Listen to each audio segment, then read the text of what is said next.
جس میں فارم 45 جو پولنگ اسٹیشن کا رزلٹ ہے اور فارم 47 جو ریٹرننگ افسر جاری کرتے ہیں. لہذا وہ ایک داستان ہے جس کو ہم کوشش کر رہے ہیں. ہمارے پاس اس قسم کی شکایتیں آئیں پولنگ کے دوران کہ پولنگ اسٹیشن سے مہر جو ہے ایک جگہ سے بار بار غائب ہو رہی ہے. 2-3 جگہ پہ جو بیلٹ پیپرز تھے وہ 12 بجے دوپہر ہی ختم ہو گئے، حالانکہ اس کی کوئی اتنی ووٹنگ ہی نہیں ہوئی تھی کہ 800 یا 1000 بیلٹ پیپر جو ہے وہ استعمال ہو جائے.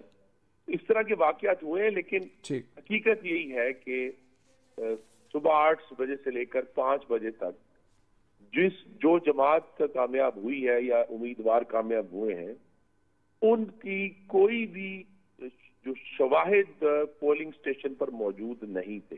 یہ تو جب باکس کھلا ہے تو ہم سب پر یہ انکشاف ہوا. اچھا، باکس کھلا ہے تو واقعی ووٹ نکلے ہیں آپ کے خلاف، آپ یہ کہہ رہے ہیں؟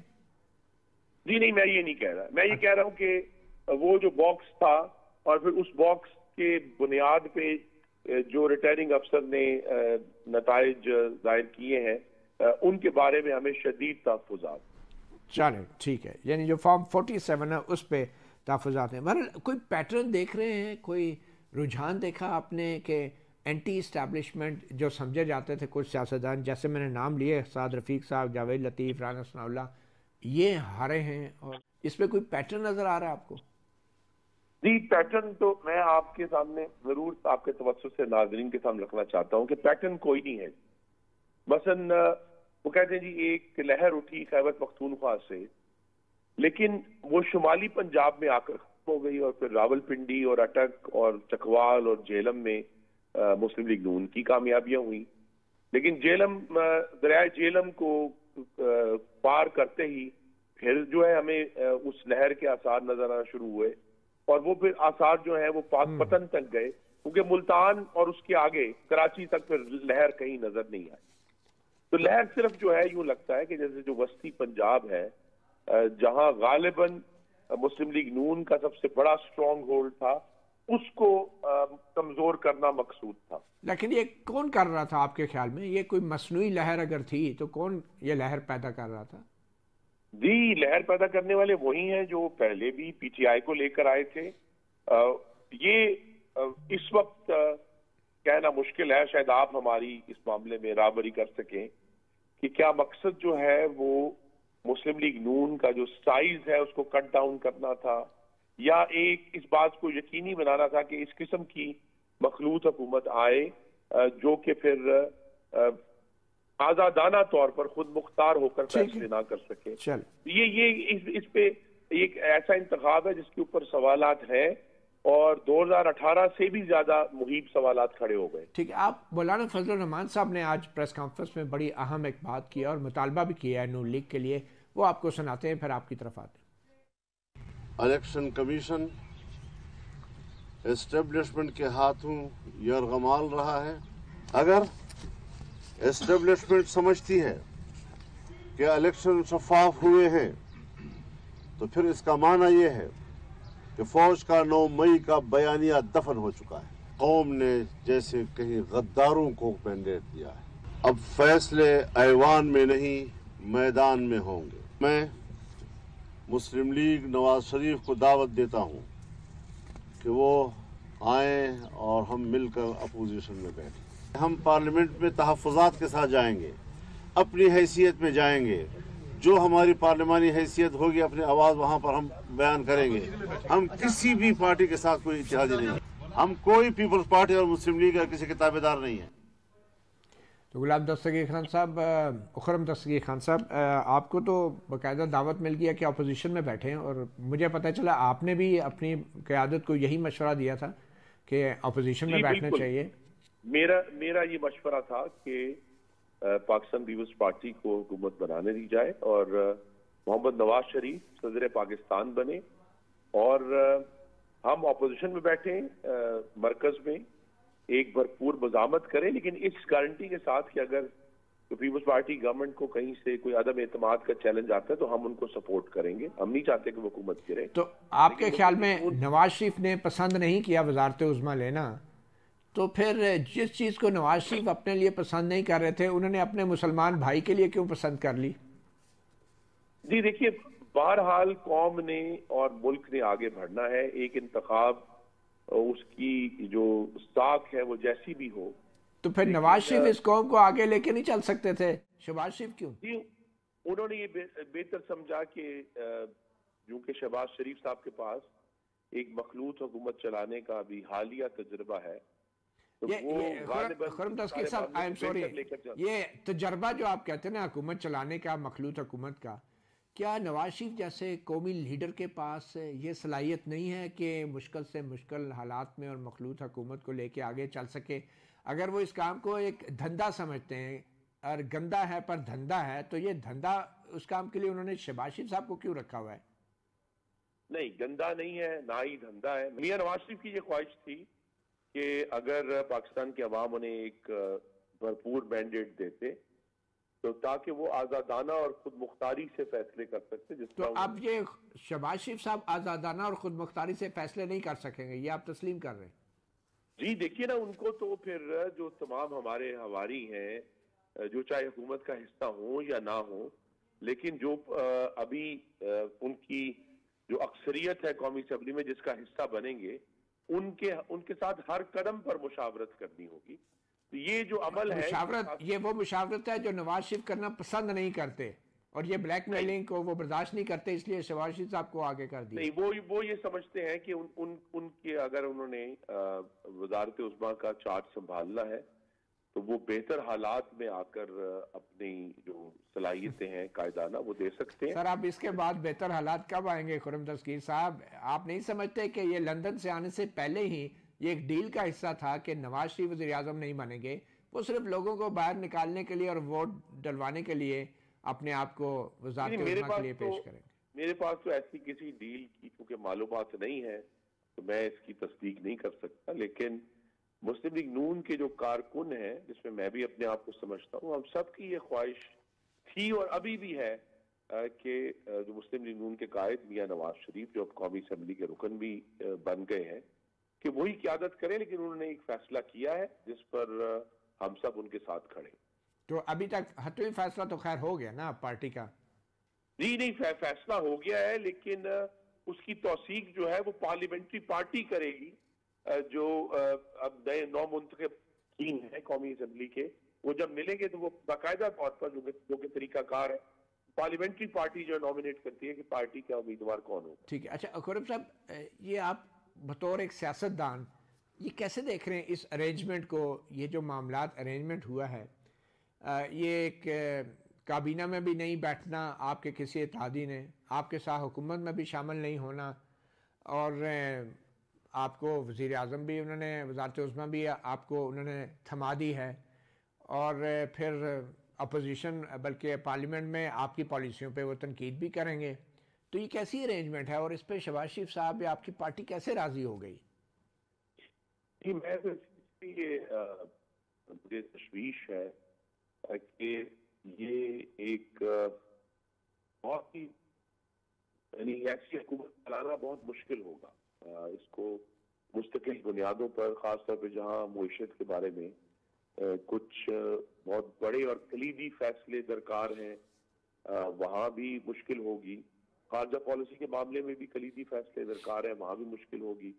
تو لہٰذا ایک بہت بڑا چیلنج ہے کہ اگر شہباز شریف صاحب وزیر اعظم بنتے ہیں کہ آپ نے ایسے اتحادیوں کو لے کر چلنا ہے جو کابینہ کی ذمہ داری اٹھانے کے لیے تیار نہیں ہے، اور کسی وقت جو حکومتی بینچز ہیں اس پر ایک احجام ہی برپا رہے گا کہ ہر دفعہ مثلا ابھی 3 مہینے بعد پاکستان کا بجٹ آنا ہے جون میں، اس بجٹ کو پاس کروانے کے لیے بھی ایک پوری ایکسرسائز کرنی ہوگی، کیونکہ جو لوگ اب کابینہ میں نہیں ہیں ان کے ووٹ حاصل کریں گے تو ہم بجٹ پاس کروا پائیں گے. تو اس حکومت کو قدم قدم پر، جو آنے والی حکومت ہے، قدم قدم پر ایک مشاورت اور گفتگو اور جو کنسنٹ ہے وہ حاصل کرنی ہوگی.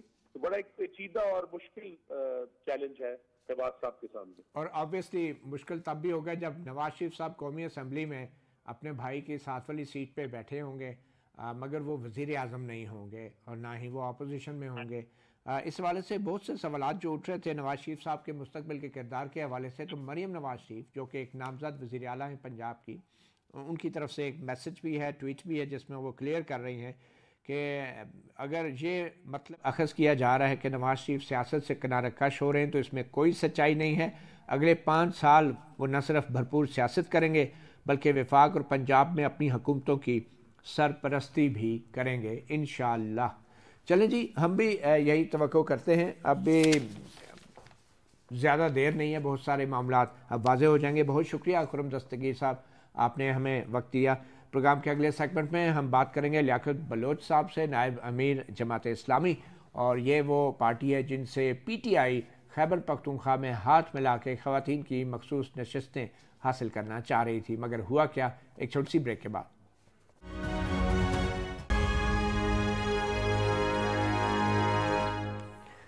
Welcome back. ہمیں جوائن کیا ہے جماعت اسلامی کے نائب امیر جناب لیاقت بلوچ نے۔ بہت شکریہ لیاقت بلوچ صاحب۔ آج ہی جماعت اسلامی نے صاف صاف انکار کر دیا ہے پی ٹی آئی سے کسی قسم کے اتحاد کے حوالے سے، اور خاص طور پہ خیبر پختونخوا میں کچھ اس حوالے سے کچھ کنفیوژن تھی کہ خیبر پختونخوا میں تو جماعت اسلامی صوبے کی حد تک پی ٹی آئی کی اتحادی بھی رہی ہے حکومت میں، تو اب صرف صوبے کی حد تک اس قسم کی انڈرسٹینڈنگ پہ کیا اعتراض ہے؟ جی بسم اللہ الرحمن الرحیم، بہت شکریہ متین بھائی۔ گزارش یہ ہے کہ میں 2-3 چیزوں کی وضاحت چاہتا ہوں کہ 2013 میں بھی پی ٹی آئی کے ساتھ کوئی ہمارا اتحاد نہیں تھا۔ ایک حکومت سازی میں ایک خاص صورتحال پیدا ہوئی جس میں ہم نے مل کے اس وقت حکومت تشکیل دی، وگرنہ اس حکومت میں رہتے ہوئے بھی ضمنی الیکشن ہم نے بھی لڑے، انہوں نے ہمارے خلاف لڑے، بلدیات میں بھی ہم ایک دوسرے کے سامنے تھے، اس لیے اس وقت بھی کوئی الائنس نہیں تھا، اور اس وقت بھی ہم کوئی الائنس نہیں بنانے جا رہے تھے، نہ کوئی اتحاد کا کوئی بنیاد رکھنے جا رہے تھے۔ یہ ایک خاص صورتحال پیدا ہوئی کہ 8 فروری کا الیکشن ہوا، پی ٹی آئی کے ایک بڑی تعداد میں لوگ آزاد جیت گئے۔ اب اس کے بعد ان کی ضرورت تھی کہ بھی ان کی ریزرو سیٹس جو ہیں کہ وہ انٹرٹین نہیں ہو رہی، اور اپنے ممبرز کو پروٹیکٹ کرنے کے لیے کسی پلیٹ فارم کی ضرورت تھی۔ انہوں نے جماعت اسلامی سے رابطہ کیا، جماعت اسلامی نے اپنی ڈیو جو مشاورت تھی اس کو مکمل کیا، اور اس کے بعد ہم نے ویلکم کیا کہ ہم پی ٹی آئی کو بغیر کسی شرط کے، بغیر کسی مطالبے کے، بغیر کسی ڈیمانڈ کے یہ فیسیلیٹیٹ کریں گے تاکہ جمہوریت کا تحفظ ہو۔ جو ورکرز نے ایک بہت محنت کی ہے اور جو ممبرز جیتے ہیں، اگر ہم اس مرحلے پر انہیں فیسیلیٹیٹ کر سکتے ہیں تو جماعت اسلامی نے ان کو پیشکش کی۔ ابتدائی مرحلے میں قومی سطح پر وہ چاہتے تھے کہ چیزوں کو طے کر لیں، لیکن پھر جب ہمارے بات چیت ہوئی، گفتگو ہوئی، رابطہ ہوا، فائنلی جو ہے ان کی طرف سے آیا کہ نہیں، ہم باقی جگہوں پر نہیں، صرف کے پی میں جماعت کے ساتھ یہ فیسیلیٹیشن حاصل کریں گے۔ تو ہم نے اپنی خیبر پختونخوا جماعت کو بھی آگاہ کر دیا، انہوں نے بھی مشاورت کی، میں نے بھی ان سے کہا کہ بھی یہ اب ایک بدلا ہوا موقف ہے، اس کی بنیاد پر میں از سر نو آپ کو آگاہ کروں گا۔ تو مشاورت کے بعد ہم نے طے کیا کہ جب ایک قومی سطح پر کسی چیز پر اتفاق نہیں ہے تو بائی پارٹس جو چیزیں ہوں گی وہ جماعت اسلامی کے لیے ایک مزید مشکلات کا ذریعہ بنے گی۔ تو یہ پی ٹی آئی کا اپنا فیصلہ ہے، ان کا اپنا رائٹ ہے، وہ جو بھی جس پارٹی کے ساتھ بھی کچھ جانا چاہتے ہیں ہم اس کا خیر مقدم کرتے ہیں، ان کے اس حق کو تسلیم کرتے ہیں۔ مگر اس لیے آپ نے خود یہ تسلیم نہ کیا، کوئی اتحاد کی بنیاد ہے۔ جی جی آپ نے خود تسلیم کیا کہ پہلے بھی جو جی حکومت میں ارینجمنٹ تھی خیبر پختونخوا میں، اس کے باوجود بھی آپ ایک دوسرے کے خلاف الیکشن لڑتے رہے، تو اس ارینجمنٹ کو کرنے میں کیا حرج تھا؟ اس کی کوئی منطق، کوئی لاجک، کوئی ریزن؟ آپ قومی سطح پہ کیا چاہ رہے تھے جو آپ کو نہیں پی ٹی آئی نے انکار کیا، جس کی وجہ سے آپ نے صوبائی نہیں، سطح قومی سطح پہ تو یہی تھا نا کہ یہ الیکشن متنازع ہے، یہ الیکشن دھاندلی زدہ ہے، اور عوام نے جو ہے کہ عمومی طور پر اس انتخاب کی اس جو تقدس ہے اس کو پامال ہوتے دیکھا ہے۔ تو ایک وسیع تر تناظر میں یہی تھا کہ ایک لانگ ٹرم آئین کے تحفظ کے لیے، صاف شفاف غیر جانبدارانہ انتخابات کے لیے، اور پاکستان کے عوام کے اعتماد کو بحال کرنے کے لیے ہم کسی سینس میں آگے بڑھ سکتے ہیں۔ تو اس مرحلے پر ہم ان چیزوں کی طرف آگے نہیں بڑھ سکے، تو آئندہ آنے والے مراحل میں یہ بات چیت تو اپنی جگہ موجود رہے گی. مگر بلوچ صاحب آپ کے اس فیصلے کی وجہ سے یا آپ کی پارٹی کے اس فیصلے کی وجہ سے خیبر پختونخوا جیسے اہم صوبے میں 26 خواتین کی نشستیں کسی کو نہیں مل پائیں گی، ضائع جائیں گی، خالی رہیں گی، اور خواتین کی نمائندگی کا حق مارا جائے گا جو کہ آئین انہیں دیتا ہے. تو آپ نے اس پہ کبھی اس پہلو پہ غور نہیں کیا کہ اگر یہ چھوٹی موٹی ارینجمنٹ ہو جاتی تو خواتین کی نمائندگی ہو جاتی آپ کی اسمبلی میں؟ بالکل غور کیا. یہ تو ظاہر ہے، نہیں، گزارش ہے کہ یہ تو پی ٹی آئی کو فیصلہ کرنا چاہیے تھا کہ کیا نفع نقصان ہے. اب ظاہر ہے کہ بھی ایک آپ بات چیت کریں کہ ہم پورے قومی تناظر میں چیزوں کو طے کرتے ہیں اور اس کے مطابق آپ اپنی ضرورت کے مطابق ایک اور فیصلہ کر لیں، تو جماعت اسلامی کو بھی ایک پولیٹیکلی، کانسٹیٹیوشنلی، ڈیموکریٹیکلی اور اپنے ورکرز کے سامنے اس کے جواب دہی کے لیے یہ حق حاصل ہے. مطلب آپ تیار تھے خواتین کی نشستوں کے حوالے سے دیکھیں تعاون کرنے کے لیے؟ آپ تیار تھے خواتین کی نشستوں کے اوپر؟ اور کوئی شرط نہیں تھی، جیسے آپ نے کہا کہ کوئی شرط نہیں تھی، آپ نے شروع میں کہا. بھائی ہمیں آپ دیکھیں نا، بھائی کراچی میں اگر کوئی سیٹ ملی، اگر ہم وہاں چھوڑ سکتے ہیں تو اس وقت 2-4 سیٹیں مل بھی جائیں تو اس کا جماعت کو کیا فائدہ ہے؟ کوئی ایسی چیز نہیں ہے کہ جس کی بنیاد پر جو ہمارے لیے کوئی بہت بندش اور کوئی دباؤ موجود تھا. ہم تو ایک جمہوری مزاج اور عوامی مینڈیٹ کے احترام اور سیاسی کارکنان کی جو بے پناہ محنت ہے اس کی بنیاد پر ہم ایک غیر مشروط ہماری پیشکش تھی کہ ہم تعاون کے لیے تیار ہیں. ٹھیک ہے، لیکن انہوں نے جو اپنے فیصلے کیے ہیں ہم اس کا خیر مقدم کرتے ہیں، ہمیں اس پہ کوئی تحفظ اور کوئی اعتراض نہیں ہے. مگر ابھی خواتین کی حد تک اگر کوئی ارینجمنٹ جماعت اسلامی کر سکتی ہے تو وہ کرے گی تاکہ یہ 26 نشستیں ضائع نہ ہوں یا خالی نہ رہیں. آپ تیار ہیں اس حوالے سے؟ نہیں، ہم نے تو ظاہر ہے انہوں نے جو اپنا ایک موقف دیا ان کو آگاہ کر دیا ہے. اگر ان کی طرف سے کوئی نئی چیز سامنے آئے گی تو ظاہر ہے کہ اسی پر ہوگا، وگرنہ اس وقت تک تو یہ چیپٹر تو کلوز ہے نا. اور مرکز میں آپ کہہ رہے ہیں کہ وہ نہیں چاہ رہے کہ آپ کے ساتھ مرکز کے حوالے سے کوئی ارینجمنٹ کریں؟ میں تو نہیں کہہ رہا، انہوں نے عمل سے بنا دیا ہے نا جی، اپنے فیصلے کر لیے ہیں. اگر وہ آفر کرتے ہیں کہ قومی اسمبلی کے لیے کوئی انڈرسٹینڈنگ ہو جائے تو آپ تیار ہوں گے اس پہ؟ میرا خیال ہے کہ جب مراحل آگے گزر جاتے ہیں تو پھر اس کو ریکنسیڈریشن تو کوئی ایسی چیز نہیں. جب ایک فیصلہ کیا ہے، مجلس وحدت مسلمین ہے، ان کی لیڈرشپ سے ہمارے بہت اچھے تعلقات ہیں. ٹھیک. اچھا بلوچ صاحب یہ بتائیں کہ آپ نے کہا کہ وہ ان کے الائی تھے اور ان کا پہلا حق بنتا تھا، اگر ان کو وہاں سہولت مل گئی ہے تو بہت اچھا ہے، بہت اچھا ہے. اچھا یہ بتائیں، آپ نے کہا کہ دھاندلی زیادہ الیکشن ہے یہ، کہ اس دھاندلی کا جماعت اسلامی کو کتنا نقصان ہوا ہوگا؟ کہ میرے سامنے آپ کے جو ووٹ ہیں NA-123 لاہور سے، وہ صرف 3207 ووٹ آپ کو ملے، تو کتنا نقصان جماعت اسلامی کو ہوا ہوگا؟ نہیں، ہمیں اپنا ووٹ معلوم ہے، ہمیں اپنی پالیسی اور حکمت عملی معلوم ہے.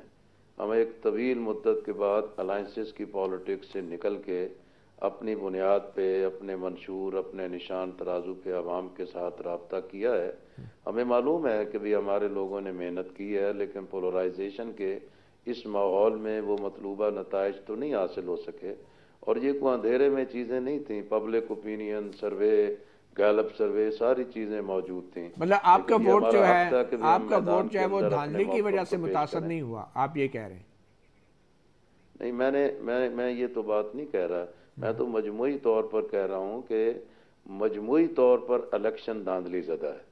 جن کا مینڈیٹ چھینا گیا ہے، جن کو ان کے حق سے محروم کیا گیا ہے اور نتائج کو تبدیل کیا گیا ہے. آپ کا کسی حلقے میں مینڈیٹ تو نہیں چھینا گیا یا نتیجات تو نہیں تبدیل ہوا آپ کے حلقے میں جس سے آپ؟ میرا خیال ہے کہ خیبر پختونخوا میں ہمارے تحفظات ہیں، خیبر پختونخوا میں تحفظات ہیں، ہمارے کراچی کے اندر بہت سارے تحفظات موجود ہیں. اسی طرح پنجاب کی کوئی 8 کے لگ بھگ صوبائی سیٹیں ایسی ہیں کہ جس کے بارے میں ہمارے تحفظات موجود ہیں. لیکن ہم تو مجموعی طور پر ایک بات کر رہے ہیں کہ پاکستان کو صاف، شفاف، غیر جانبدارانہ انتخاب کی ضرورت ہے. ٹھیک ہے. اچھا لوگ کیا وجہ ہے لیکن بلوچ صاحب، جماعت اسلامی کی ایک تاریخ ہے اور ماشاءاللہ سے بڑی تابناک تاریخ بھی رہی ہے، کیا وجہ ہے کہ آج کل کے ایک سیاسی ماحول میں جو ینگ جنریشن ہے وہ ہم دیکھ رہے ہیں کہ کہا جاتا ہے کہ PTI کی طرف جا رہی ہے، تو جماعت اسلامی لوگوں کو اپنی طرف متوجہ کرنے میں کیوں ناکام ہے، اور کیوں اتنا سیاسی طور پہ اور انتخابی عمل میں وہ اتنا پیچھے کیوں ہوتی ہے؟ اس کے ذمہ دار کون ہے؟ سراج الحق صاحب نے تو استعفیٰ دے دیا، مگر کیا اس سے اسلامی کے ساتھ بھی بڑی تعداد میں نوجوان موجود ہیں، طلبہ موجود ہیں، طالبات موجود ہیں، یوتھ موجود ہے، لیکن پاکستان کی سیاست ایک پولرائزیشن میں ہے۔ میں نے تو 1970 میں بھی بھٹو کا بوم دیکھا تھا، اس وقت کی یوتھ جو ہے کہ وہ بھٹو کی فریفتہ تھی۔ پھر نواز شریف کا 88 کے بعد جو ایک عروج آیا، اس وقت بھی لوگ بالکل میاں اور اس کے علاوہ کوئی بات نہیں سنتے تھے۔ اور آج بھی جو ہے کہ ایک انجینئرڈ پولرائزیشن ہے، جس میں شخصیات کو بھی اسٹیبلش کیا جاتا ہے، عوام کی آراء کو بھی تقسیم کیا جاتا ہے۔ سب سے بڑا عوام کے ذہن پر یہ ہے کہ بھی اسٹیبلشمنٹ جس کے ساتھ ہے بس وہی جیتے گا، اور یہ جو ایک خاص نوعیت کی دھاندلی اور پولرائزیشن ہے، اس کے مقابل میں ہم اپنے اصول، اپنے ضابطے، اپنے کریکٹر اور اپنے جمہوری کردار کے ساتھ موجود ہیں، اور انشاءاللہ ہماری یہ جدوجہد بھی جاری رہے گی۔ اور ہمیں یقین ہے کہ بھی آئین کی فرما روائی، قرآن و سنت کی بالادستی اور رول آف لاء کے ذریعے ہی پاکستان کو ان بحرانوں سے نکال سکتے ہیں۔ ٹھیک ہے۔ اچھا بلوچ صاحب، یہ مولانا فضل الرحمان صاحب نے پریس کانفرنس میں احتجاج کی کال بھی دی ہے، اپوزیشن میں بیٹھنے کا بھی فیصلہ کیا ہے، اور کہا ہے کہ نون لیگ کو حکومت نہیں بنانی چاہیے، تو آپ اس بارے میں کیا کہیں گے؟ لیکن مولانا فضل الرحمان صاحب ظاہر ہے ایک زیرک سیاستدان ہیں، انہوں نے تمام چیزوں کا جائزہ لے کے ایک فیصلہ کیا ہوگا، اور میں ان کے فیصلے کا بھی خیر مقدم کرتا ہوں، اور میری دعا ہے کہ اللہ تعالیٰ انہیں اپنے اس فیصلے پر استقامت دے، اور آئندہ آنے والے مراحل میں ملک میں ایک صاف ستھری سیاست، جمہوریت، اور اس سلسلے میں وہ اپنا ایک رول اور کردار ادا کریں۔ تو میرا خیال ہے کہ جمعیت علماء اسلام کو اپنا ایک رائٹ ہے کہ وہ اپنے مستقبل کا کیا فیصلہ کرتے ہیں۔ باقی دیکھتے ہیں کہ آنے والے دنوں میں نئے سے نئے کیا راز کھلتے ہیں اور کیا چیزیں سامنے آتی ہیں، تو یہ بہرحال ان کا فیصلہ ہے، ہم اس کا خیر مقدم کرتے ہیں۔ تو آپ کیا سمجھتے ہیں کہ اسٹیبلشمنٹ کا آپ بار بار ذکر کر رہے ہیں، آپ کے خیال میں یہ جو بھی دھاندلی ہوئی ہے اس کا نشانہ کون تھا؟ میرا خیال ہے کہ ایک اسٹیبلشمنٹ کا تو نام چلتا ہے، یہ حقیقت میں ایک کلب ہے پاکستان میں، جس میں جاگیردار ہیں، سرمایہ دار ہیں، صنعت کار ہیں، میڈیا گروپس ہیں، اس میں بڑے بڑے جو ہے کہ ذمہ دار ہیں، الیکٹیبلز ہیں، جو ایک گروہ ہے کہ جو پاکستان کی سیاست کو مینیج کر رہا ہے، اور ریاست کی طاقت جو ہے کہ اس کو بالکل ایک ٹھیک طریقے سے پلے کرتی ہے۔ تو میں اس کو تنہا اسٹیبلشمنٹ یا فوج نہیں سمجھتا، اس کلب کے جتنے بھی باقی پارٹنر ہیں، ممبر ہیں، وہ اس تباہی کے برابر کے ذمہ دار ہیں۔ اور جب بھی ہم اس حصار سے باہر آ گئے اور قومی قیادت نے یہ طے کر لیا کہ اقتدار کی ہوس میں نہیں اور سیاست اور جمہوریت کے لیے کردار ادا کرنا ہے، تو یہ پاکستان تو بہت شاندار ہے، ایک صحیح سمت میں آگے بڑھ جائے گا۔ چلیں جی، اچھا کوئکلی آخر میں یہ بتا دیں کہ وزارت عظمیٰ پہ شہباز شریف بہتر چوائس ہیں، نواز شریف یا کوئی اور، عمران خان، کون آپ کس کو دیکھنا چاہتے ہیں؟ میری خواہش تو تھی کہ مطیع اللہ صاحب ہو جاتے تو زیادہ بہتر تھا۔